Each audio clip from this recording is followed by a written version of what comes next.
always knew my sister Vanessa would find a way to sabotage my wedding, but I didn't expect her to stoop to such a cowardly and shameless level. If you think TV dramas exaggerate sibling jealousy, then welcome to my world, where an Ivy League degree isn't enough to protect you from the backstabbing of your own family.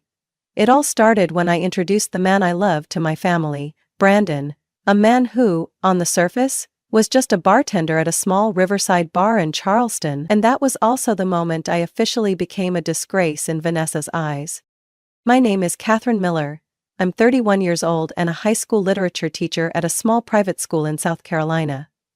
I love my job. Not for the prestige, but for the light in my students' eyes when they grasp a difficult passage, or the heartfelt teenage confessions tucked into their essays. I also love Brandon, a warm, intelligent, and patient man who came into my life when I had almost lost faith in lasting love. The only thing is, he's better at mixing cocktails than wearing a suit, and to Vanessa, that's an unforgivable sin. Vanessa is 4 years older than me, the kind of woman who always shows up in designer dresses, flawlessly polished nails, and a smile that makes you feel like you're being judged down to the last millimeter. After graduating college, she married an investment banker in Atlanta and moved into a mansion with a heated pool and 2 dogs with French names. To her, everything in life has a price, and anything without a luxury label doesn't deserve to exist. When I told my family I was dating a bartender, my mom gave a strained smile, and my dad frowned, but Vanessa outright laughed. "You're kidding, right, Kat?" she said, setting her wineglass down as if I had just insulted the drink itself. "You graduated from Columbia, and you're dating a bartender? Why not go all in and date a plumber while you're at it?" I tried to stay calm. Brandon isn't just a bartender. He's studying business and working to pay his own tuition. He has goals, passion, and most importantly, he treats me like a human being. Something I'm not sure you know how to do anymore. Vanessa tilted her head, lips curled like I had just misquoted Shakespeare. "Oh, how touching. But this relationship isn't going anywhere, Catherine. People don't climb the social ladder with love. You're going downhill and you don't even realize it." I wanted to scream in her face that not everyone lives for the so-called social ladder, that some people choose kindness over stepping on others to get ahead. But I knew, to Vanessa, kindness was always a secondary language.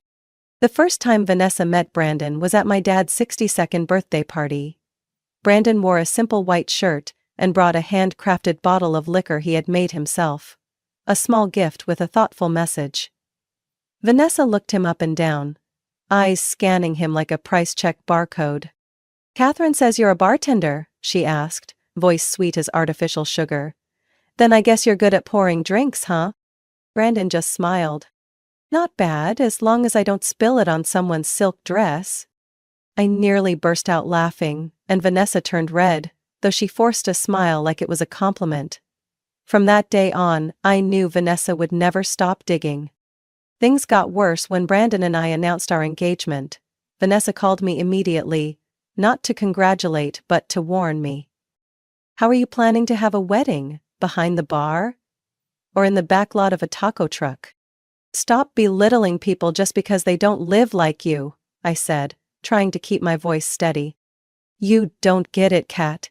You're setting yourself up for a mediocre life, a man with no career, no connections, nothing but bottles. Have you even thought about your future?" "I have," I answered. "And that future doesn't include your toxicity." I hung up right after, heart pounding in my chest. Brandon held me close as I told him what happened, but I could see the sadness in his eyes. No matter how strong he tried to be, I knew her words had left a mark. Vanessa didn't just disapprove. She started reaching out to relatives, mutual friends, even my former colleagues, telling them all about Catherine, the academic prodigy, about to marry a bartender. She told my aunt I was having a midlife crisis, and my uncle that I was being used. I thought it would stop there, but I was wrong, very wrong. If there's one thing that fills me with both fear and excitement, it's Brandon's biggest secret. The one we've kept hidden for almost 2 years. Every time I saw Vanessa mock him, scoff at his job, his clothes, or even his non-designer shoes. I had to bite my lip to keep from laughing. Because if she knew Brandon was the only son of Philip Lancaster, founder of Lancaster & Co., a restaurant empire stretching across the U.S., with assets worth over $850 million, Vanessa would probably collapse in her Valentino dress, sobbing that she spat on the very dream she's chased her entire life. Here is the direct American English translation of your passage with no additions. Brandon and I had agreed from the start to keep his identity a secret until after the wedding. Not to play some kind of gotcha game, but because we both wanted to know who truly stood by us when status and money weren't part of the equation. And by now, it was clear Vanessa had removed herself from that list with her own venomous mouth. Brandon started working at a small bar in Charleston after leaving New York. He didn't use the Lancaster name, just Brandon Hale. No one knew about the powerful family behind him, and he had no intention of telling. Every morning he arrived at the bar at 10 a.m., wiped down the counters, checked inventory, and studied mixology. In the evenings he studied business online, preparing for the day he'd officially take over the family company. I remember one time, we were lying on the wooden floor, backs against the old sofa in our tiny studio apartment, when he told me, "I don't want to walk into a top-floor office without ever having cleaned the kitchen floor. My dad used to say, to lead an empire you have to understand every single brick of it first. And I agree, even if most of my family thinks I'm crazy." I nodded, holding his hand. "I love that about you. And if my sister ever finds out the truth, I swear she'll lose it before the rest of the family even does." Brandon laughed. "Let her keep thinking I'm just a bartender. I like this role, less pressure, more freedom.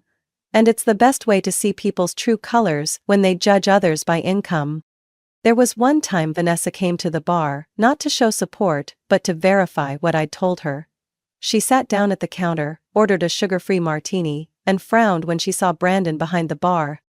"Well, bartender. My sister says you're good at mixing drinks. I'm expecting something not ordinary." Brandon just smiled. He didn't need to say much. He made her a stunning martini, perfectly balanced, with a sliver of orange peel cut as sharp as a blade. Vanessa took a sip, then looked up. For the first time, with nothing to criticize. "Not bad," she said coldly, then pulled a black Visa card from her wallet. Brandon didn't take it. "We only accept cash or member cards here," he said, then turned away. Vanessa froze for a few seconds, lips pressed tight, eyes practically sparking.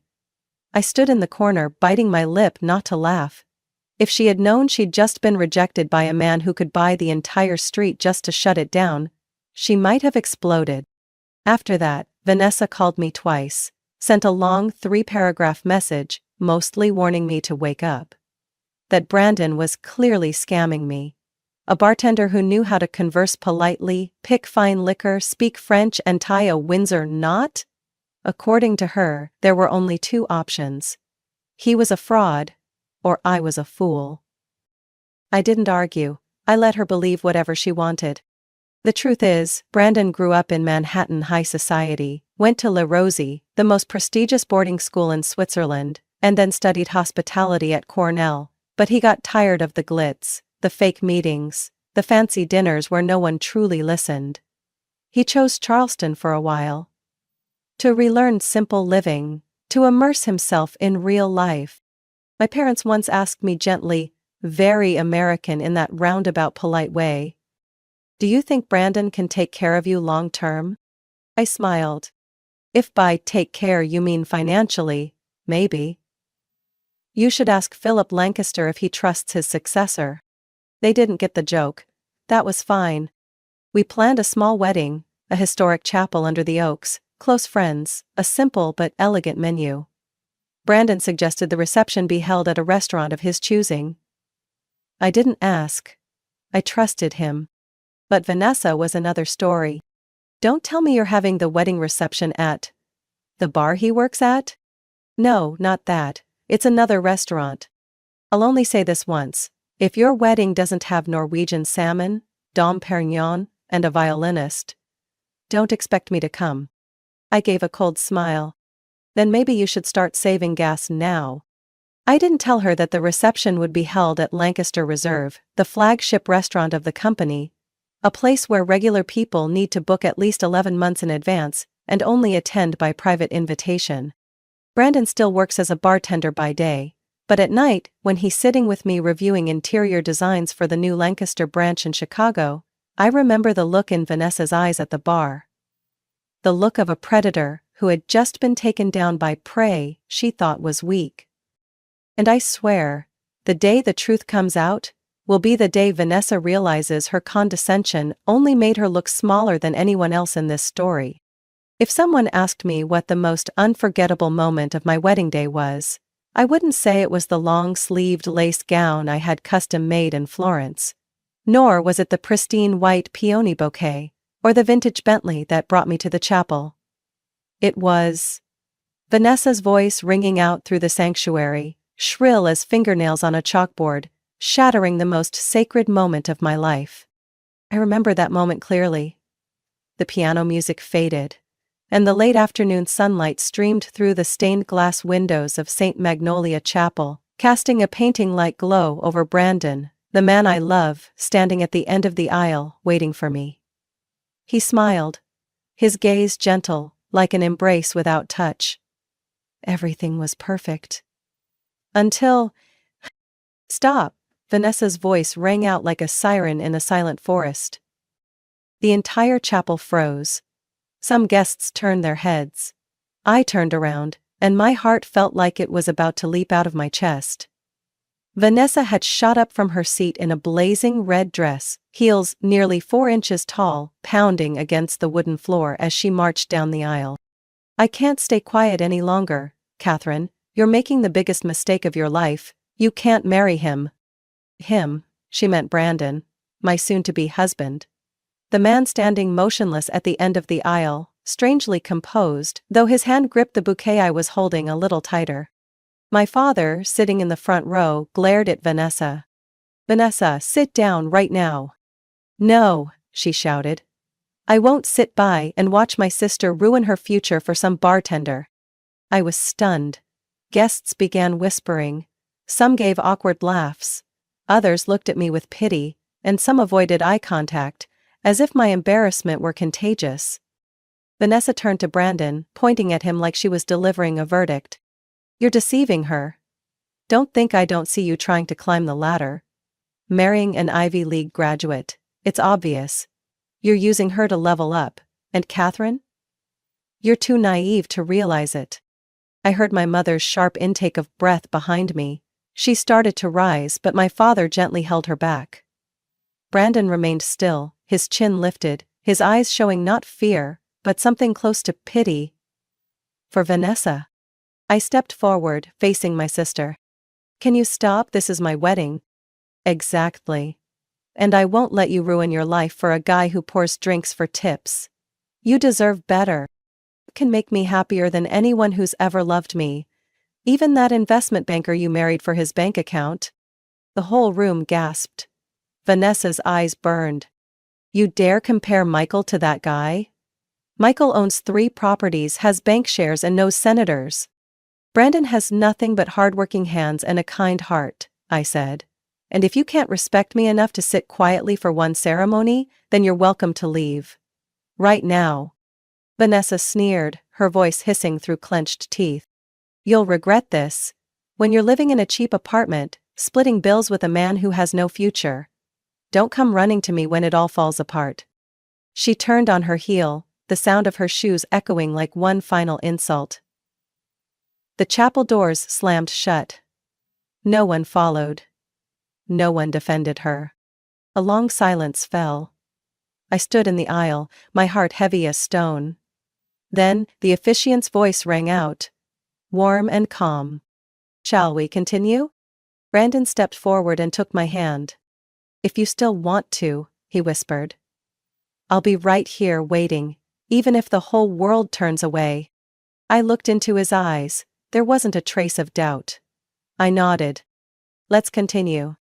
The wedding went on, no longer perfect, but absolutely real. Like our love, not dressed up, not glittery on the surface, just built on honesty. As we exchanged rings, I glanced back at the empty seat. Vanessa's.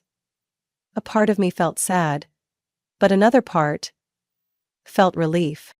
I knew what was coming would silence her for the rest of her life. Because Vanessa had no idea, she had just caused a scene at a wedding that belonged to America's hidden elite, and she had smeared her own name in front of the very world she desperately wanted to belong to. But that truth is for later. Today, I only needed one thing: to become the wife of the man I trust more than anyone else in the world. There's a moment I'll carry with me for the rest of my life. Not when I said I do, but when Vanessa stood frozen in the middle of the reception hall, mouth agape, her champagne glass slipping from her hand and shattering against the imported Italian marble floor. That sight, I swear, was more satisfying than the honeymoon waiting ahead. After the drama-filled ceremony, Brandon and I left the chapel in a silver Aston Martin vintage car. Part of his family's personal collection, though I'm sure Vanessa still thought it was a rental. The evening sun cast golden orange streaks across the water, and I remember Brandon holding my hand tightly the entire short ride to the reception venue. "Ready?" he asked, his voice low and laced with humor. I turned to him, smiling with unhidden glee. I've waited my whole life for this moment. We arrived at the Lancaster Reserve, the flagship restaurant of the Lancaster Group, a place that almost never hosts weddings unless you're family. The frosted glass doors opened, revealing gleaming oak interiors, radiant Austrian crystal chandeliers, and a team of staff in white uniforms and gloves standing at attention.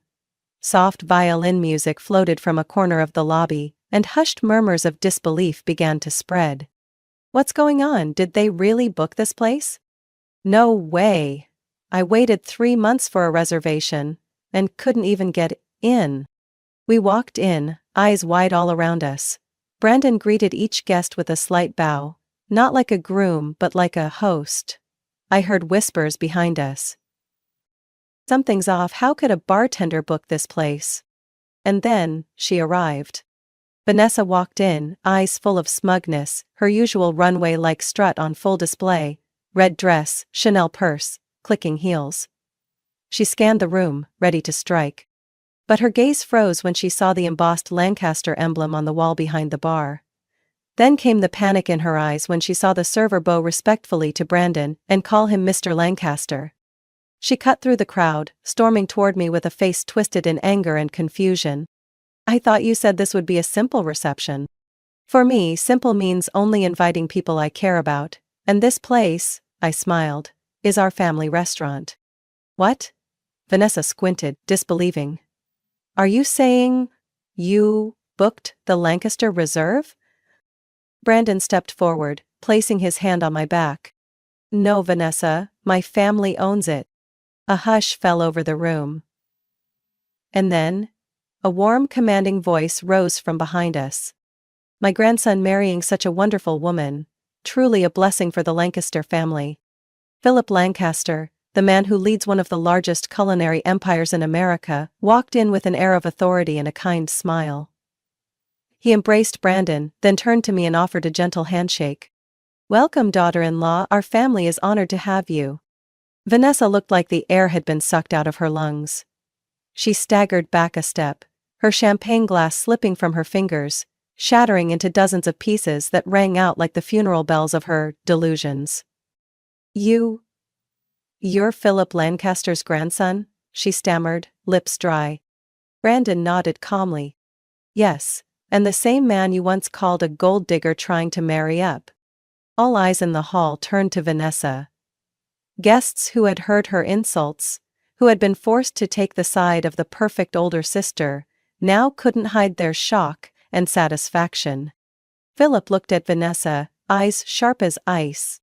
"You're Catherine's sister? I heard you had some strong opinions during the ceremony." Vanessa stood stiff as a statue, trying to back away. I didn't know." "Exactly why we didn't tell anyone," I cut in. "Because we wanted to see who actually cared about love, not about asset lists. I turned to Brandon, giving his hand a gentle squeeze. And thanks to you, we got our answer, loud and clear. No one accused Vanessa. No one needed to. The silence and the looks from over 100 people in that room were the verdict. I saw her about to turn and leave, but Brandon stopped her with a sentence that was gentle, yet sharp as a knife. Stay, Vanessa. Enjoy the party. And if you can, try learning to see people with your heart instead of your credit card. She froze for a few seconds, then nodded, reluctantly, but with no other choice. The entire reception was a flawless display. A menu featuring lobster, Kobe beef, beluga caviar, wine from the Lancasters' private vineyard, a small symphony orchestra performing classical pieces live. Every detail was meticulously arranged, and every minute, I saw Vanessa sitting silent like a wax figure, her eyes lost in the dazzling crowd she had always dreamed of joining. When Brandon led me to the dance floor, I looked back at my sister.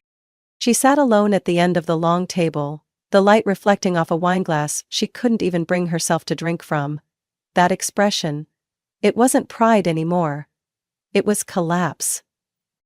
I used to think the height of revenge was seeing the person who hurt you exposed under a spotlight, but I was wrong.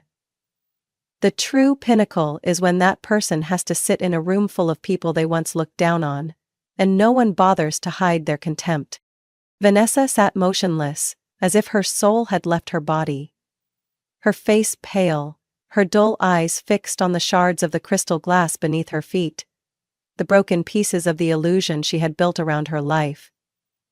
But if she thought it was all over, that was just the opening act.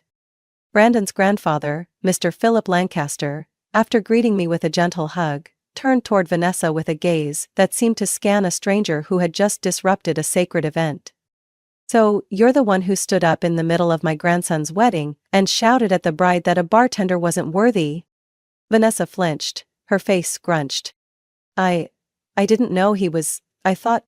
You thought, and that gave you the right to insult others? Philip cut in, his tone calm but every word sharp. Even if my grandson truly were a bartender, it's still an honest profession. Only arrogant ignorance turns someone into a disgrace. The entire hall went dead silent. Some guests sipped their drinks, others turned away, no one willing to look directly at the shame unfolding. Vanessa tried to smile, but her lips trembled like she was about to cry. I was just trying to protect my sister. I was afraid she was being used. And you protected her by humiliating her on her wedding day, ruining the ceremony in front of family and friends? Philip didn't break his gaze. Sadly, what you call protection is just veiled degradation. Vanessa bowed her head. For the first time in my life, I saw my sister speechless. No more excuses, no more biting comebacks, just raw confusion, laid bare for all to see. I was about to say something to diffuse the moment. A part of me, though hurt, still felt a pang seeing my sister humiliated like that. But Brandon stepped forward first, calm as if he'd been waiting for this moment all along. He bent down to her eye level, his voice soft like wind brushing across water. Vanessa, you once asked why we didn't tell you the truth. Now you have your answer. Vanessa looked up, her eyes blurry with tears, but she tried to maintain a shred of dignity. I was wrong. Brandon nodded. Yes, but being wrong isn't unforgivable. The question is whether you want to make it right. He stood up, looking around, and spoke louder, so everyone could hear. Even though what she did was unacceptable, today is a celebration, and I want Catherine to remember this day as something beautiful, not something scarred. So I'm inviting you to stay, as an honored guest, not because you deserve it, but because I believe anyone can change if they truly want to. The room held its breath. I looked at Brandon, and my heart felt like it could burst from emotion. Even in the moment when my sister had hurt me most, he was more gracious than anyone I'd ever known. Vanessa hesitated. She glanced around. The faces that used to be her social allies now looked at her with cold detachment. The people she once smiled at, bragging about her husband and her car, now just wanted to stay far away. Like she was a social storm to avoid. She choked. I want to stay. And I'm sorry. To both of you. Before I could answer, Philip raised an eyebrow, his tone still firm. You will stay, but today you are not the main character. Don't take another moment away from this couple. Vanessa nodded like a student being disciplined. She walked back to her seat and sat down, both hands on her lap, as if she didn't dare breathe too hard. The party continued. Music played again, glasses were refilled, appetizers were served. But from where I sat, I saw it clearly. Vanessa didn't touch a single dish, just sat there, eyes fixed on her glass of water. A few people approached to speak with her, probably out of politeness. She tried to smile, but the forced grin and puffy eyes couldn't hide how completely out of place she was from the joyful atmosphere around her. A few hours later, as I was dancing with Brandon in the center of the floor, I saw Vanessa standing by a wall, watching. No judgment in her eyes, no smugness in her posture, just exhausted emptiness. For the first time in my life, my sister looked small. Brandon leaned down and whispered, "Do you think she'll change?" I looked at my sister, the same person who used to make me feel like a failure just because I didn't live the way she thought I should. Now standing alone, quietly, with no one expecting her to smile, and no one waiting for her to shine. I don't know, I replied. But if there's ever a moment to begin, it's right here. At the place where she once held her head highest, and now has to bow it the lowest. 1 year after the wedding, Brandon and I were living a life I once thought only existed in movies. Peaceful, private, unpretentious, but full and happy. We had moved into a new penthouse overlooking Charleston Bay, where the morning light stretched across the white silk curtains and the sound of the waves whispered like soft declarations of love. I continued teaching, while Brandon became more involved in the Lancaster Group's management. Everything felt programmed for a stable life, until one stormy night, Vanessa showed up at our door, soaked like a stray cat, her face looking like it had been dragged through 4 circles of hell. I still remember the feeling when I opened the door and saw my sister standing there. Dress wrinkled, makeup smeared, mascara streaking like black blood down her cheeks. Her high heels looked like they'd waded through garbage, and her once golden hair was plastered in wet clumps under the rain. In her hands, no designer bag, no phone, not even a coat. They took everything, Kat. Vanessa's voice was hoarse, nearly unrecognizable from the one that once told me I was socially downgrading for loving a bartender. I said nothing, I simply stepped aside to let her in. Brandon, sitting on the sofa reading financial reports, stood up immediately when he saw her. Vanessa looked at him, then collapsed like a sandcastle hit by a wave. I need help, I don't know who else to turn to. I made hot tea in the kitchen, my heart both cold and conflicted. Not because she came, but because I knew. If Vanessa had set aside her pride to come to me, the same person she had once humiliated without mercy, then her world must have truly fallen apart. When I returned, Vanessa was seated, both hands wrapped tightly around the tea mug like it was the last bit of warmth she could hold on to. Michael's been arrested, she stammered. The SEC launched an investigation, froze all our accounts, seized the house, they took the cars, the bags, everything. I have nothing left. I swallowed hard. What happened? Insider trading, stock fraud, and money laundering. I didn't know. I really didn't. Brandon sat beside me, his face was calm, but I noticed the guarded look in his eyes. Vanessa, you don't have to go into detail if you're not ready, but why did you come here? I have nowhere else to go, she said, eyes brimming. Michael's family cut me off, my friends turned their backs. No one believes I wasn't involved. They think I'm guilty too. I have no home, no money, no one. A silence fell like a mourning veil. Then she turned to me, eyes red but flickering with a fragile hope.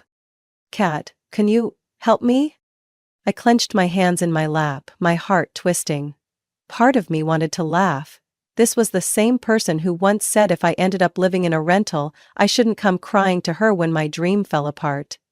And now? Who was standing on the edge of collapse? Brandon looked at me, waiting for my decision. But then he spoke first. There's a small apartment above our restaurant in downtown Charleston. Not far, clean, fully equipped. If you need a temporary place, we can arrange that. Vanessa looked up, stunned. Really? After everything I did? I nodded slightly. There's one condition. She went quiet, waiting. You'll work at that restaurant, from the bottom up, just like Brandon did. Vanessa frowned. You mean, as a server? Brandon stepped in, his voice not mocking but firm. Serving, dishwashing, cleaning, learning to cook, whatever task is assigned. No special treatment. No Louboutins, no acrylic nails, just real work. A brief silence. She hesitated. I'll do it. If that's the only way. I looked directly at my sister. This isn't charity, Vanessa. This is a chance to start over. But if you're not serious, this door will close. And next time, no one will open it for you. Vanessa bowed her head. I understand, and thank you both of you. I truly regret everything. Brandon stood up and nodded. Starting tomorrow, morning shift, 6 a.m. Vanessa looked up, her face exhausted but showing something else. Something I hadn't seen in her in over 30 years. Humility. I will never forget the first morning Vanessa started her new job as a server at The Hearth, a small but busy restaurant in downtown Charleston, part of the Lancaster family chain. From the second-floor window where I sat sipping coffee, I saw my sister, the same woman who used to show up to alumni events with a Hermes bag, fumbling in a plain uniform, hair tied back, face pale without makeup, hands trembling as she held a tray of water. The first shift, just as Brandon had instructed. 6 a.m. shift change, the kitchen still ice cold, and the head chef, a Cuban woman named Leticia, known for being notoriously strict, not afraid to throw a pan if someone messed up a recipe. Vanessa, who once snapped her fingers to order food at Atlanta's finest restaurants, now had to learn how to sanitize tables, separate compost waste, and peel potatoes without losing a fingernail. I didn't come close, I only watched. Because this wasn't about satisfaction. This was a test. An opportunity not meant to soothe my bruised pride, but to force her to face her raw self. Without makeup, or business cards to hide behind. Vanessa spilled coffee during her first shift, washed dishes until her hands turned red. Got scolded harshly by the chef for mixing up sauces, and worst of all, she had to clean the public restroom at the end of the day. Something I'm certain she never would have entered before without a cloud of luxury perfume already sprayed in the air. That night, Vanessa stumbled back to the small apartment above the restaurant. No central air, no bougainvillea-covered balcony, no walk-in closet full of designer clothes. Just an old wooden bed, a mini fridge, and a faded landscape painting someone left behind years ago. I brought her some food. Vanessa opened the door, wearing a simple t-shirt, hair messy, dark circles under her eyes. You didn't have to do this, she mumbled. You don't owe me anything. I placed the food on the table. I know, but today, you didn't run, and that's worth something. Vanessa sat down, holding the fork like she was holding out an olive branch from the heavens. Kat. I'm sorry. For everything. You were right. You were always right. I've judged everything with the wrong measure. I looked at her. The woman who once taught me how to sit properly around rich people. Who corrected my posture at dinner. Who mocked me for choosing a low-paying career in teaching. No one is born knowing everything, I replied. But not everyone is willing to learn again from the beginning. Brandon dropped by the next night. He handed Vanessa a packet, an internal training schedule for new restaurant employees. No privileges included. You'll have to learn every position, he said without sugarcoating. Dishwashing, serving, food running, kitchen support. After that, if you don't get fired, you can try the bar. "You'd fire me if I don't meet the standard?" Vanessa asked, half joking, half afraid. "Not me. The shift managers. They don't care who you are, only what you can do." I saw a strange kind of confusion flash in my sister's eyes. Maybe, for the first time in her life, she understood what it meant to fight for your place, not with a name, but with actual ability. In the third week, Vanessa burned her hand trying to carry a plate fresh out of the oven. She screamed in the middle of the kitchen, tears threatening to fall. Chef Letitia just glanced over. "You'll live. Next time use oven mitts." No pity. No one rushed to comfort her. And Vanessa? I thought she would throw the tray down and walk out. But instead, she turned back, tightened the gloves, and finished the task. I was behind the bar at that moment, checking inventory. My throat tightened. For the first time in my life, I was genuinely proud of my sister. 2 months later, Vanessa could handle a 10-person party table without dropping a single spoon. She started memorizing the menu without writing anything down, even helped a new staff member improve how they described dishes to guests. She cleaned tables like she was piecing her life back together. Each napkin, each glass, each humble glance. And what surprised me most? She started leaving tips when eating out elsewhere. Just a few dollars, but I knew it was her way of saying sorry, not with words, but with action. One late afternoon, as the sun painted the restaurant windows red, Brandon walked into the kitchen and asked my sister, "What would you think about trying a shift lead role next week?"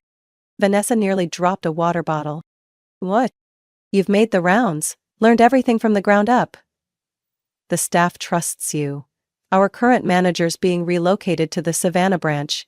If you're open to it, the position is yours." I walked in right then, seeing my sister frozen, lips pressed tight. Then, slowly, without theatrics or tears, she nodded. "I don't know how to thank you enough, but I won't let either of you down." 3 months. That's how long Vanessa had to go through nearly every job she once considered beneath her. I used to think nothing could make my sister bow her head. But now, every time I walked into the Hearth, the once small restaurant in the Lancaster chain that had become a whole new world for Vanessa, I barely recognized the woman who used to think the universe revolved around her. Vanessa no longer stood stiffly at the bar giving orders. She wiped tables, ran food, checked tickets, and helped anyone in need, even the brand new dishwasher on their first day. I still remember the first time I saw my sister truly smile when a customer complimented a meal. Not because someone gave her a designer gift or bragged about their child's scholarship.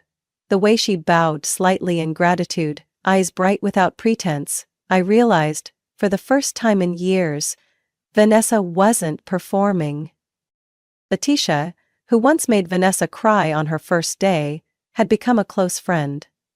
The two of them shared evening shifts, stayed up late doing inventory and planning the weekly menu. Once, Letitia told me, "Vanessa, she wasn't the kind of person I thought would last here, but she proved me wrong." And I'm glad she did. It wasn't just the staff who grew fond of Vanessa, so did the customers. My sister started remembering each regular's name, who was allergic to mushrooms, who liked their steak medium rare, who only drank peppermint tea from a specific brand. The way she cared for every tiny detail left me both amazed and moved. One Friday night, Brandon and I came in late for dinner after work. The restaurant was nearly full, lively but calm. Vanessa passed by our table, smiled, like always, and returned to the counter with a confident, steady stride. I saw a glow around her. Not the kind from power or money, but from someone standing tall on her own feet. Brandon leaned in and whispered, "Remember when she used to call this a cheap job?" I smiled softly, eyes on Vanessa, showing a new employee how to enter orders on the tablet. Now it's what she's most proud of. Not long after, Vanessa was officially nominated by Letitia to become the restaurant manager. Not because she was related to the owner, but because, as Letitia put it, She's shed more sweat and tears than anyone here, and never once asked for special treatment. The night she got the offer, Vanessa invited me up to the small apartment above the restaurant, where she had lived for the past 3 months. It no longer looked temporary. She had repainted the walls herself, hung family photos, added a few plants, and set up a cozy corner with cookbooks and a thick work journal. "What do you think?" she asked, pouring me a cup of hot ginger tea. "I know it's not the mansion from before. I think it feels like a real home." For the first time, she sat down across from me, her hands clasped together. "I used to think I had it all, that I was successful, but the truth is, I didn't understand real value.